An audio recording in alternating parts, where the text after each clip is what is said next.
Nwoko mandewo o. Ndewo. Biko an ma cho number 85 Onyagwalam Street.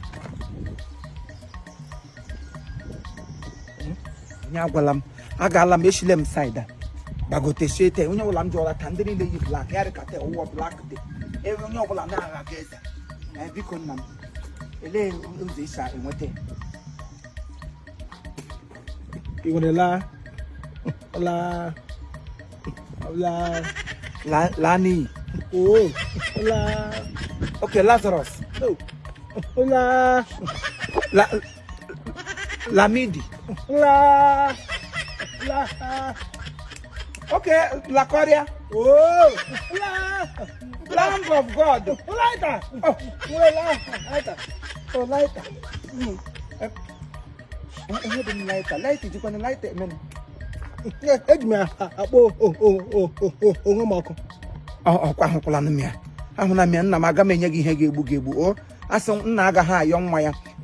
son will not ask a father for stone. You go give him a scorpion. It's not done. So the only thing I can give to you is what will benefit you and something that will make you live and live forever. Before ma Zaria. Oh, Zamfara. Oh, Zion Ministry. Hey, Zacchaeus. Zaga. Ajojo. Hey, we. Spanish Kingdom. Spaglu. Oh, Sparkling light. Sparkle. Oh,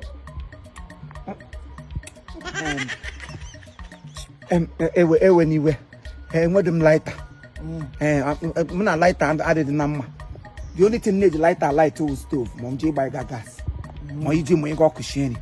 So biko in my address ebem gacha. Number 85 Onyagwalam Street.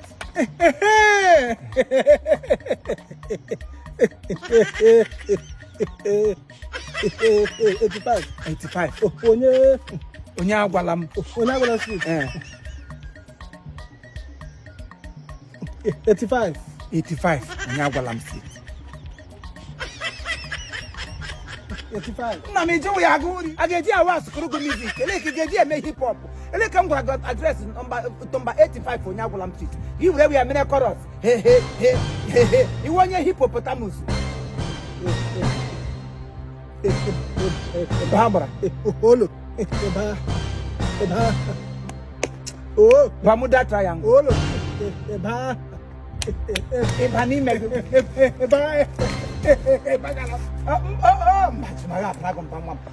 Address come to Gago. Give where we are made of. Give up 85. Give us. Give up. Asa basa walk up your man.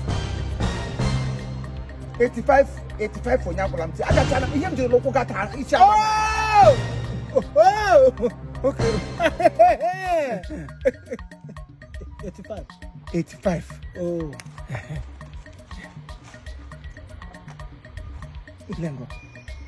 85. 85. Hey.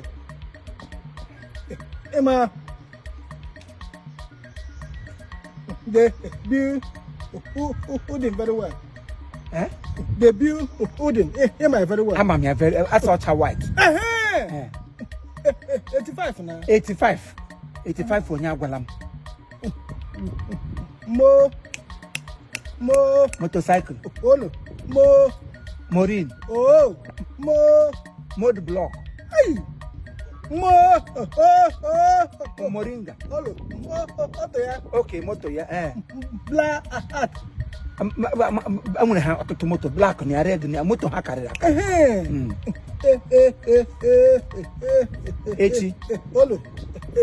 85.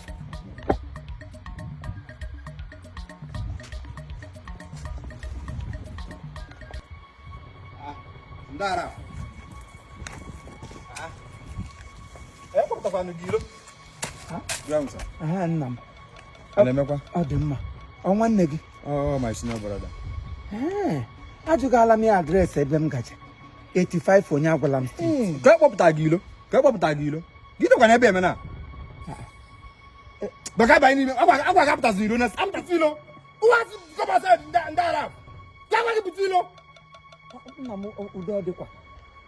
Oga uda dro. Uga gị pụtụ tama ja agbu ya onya na tama ja agbu ọgwụ ara erula. Onye Yeah, my mother is not wrong. You know where. You don't ask me to come outside. I don't like too much as to Oga. Oh, just that month. Huh? It's a ampa. You didn't like too much question, Oga. It's not a prompano. You come never to tell my cook out.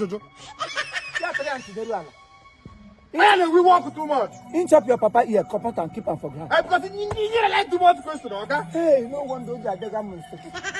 Hey. Then I pray to watch. Why did you watch him? Yeah, Bella. Oh, God. Okay, better say you don't answer too much question. What did they ask him?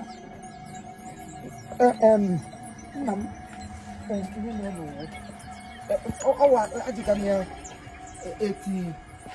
85 onye agwala m street nga nwa nwa ebi o ebe m bịaga pụta nwa nga na je were 85 o were egwu ya ga akọ ya akọ o ji 85 ahụ mere responsibility sam kamgbe ka anyị nọ nga agbaje gị eke egwu 85 ya dị ka mgbe agụrụ obi 71 obi kerere nke obi nwanne m Oga, the problem is how many times you ask him? Mbone ka iju ya ajụjụ na.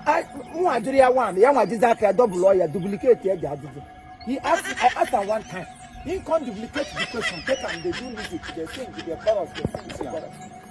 Nama, why did this question? Why ask him? Now you cause all this. You know me now. You point. All I have to do boy attack. All I have to regard free sabapo. So ga. Why you judge? All I attack. I'm going for now. So ga tamaro. It's never kin agade. Oh, the address. 85 Onyagwalam Street. 85. 85. 85. 85. 85. Okay? 85. 85. 85.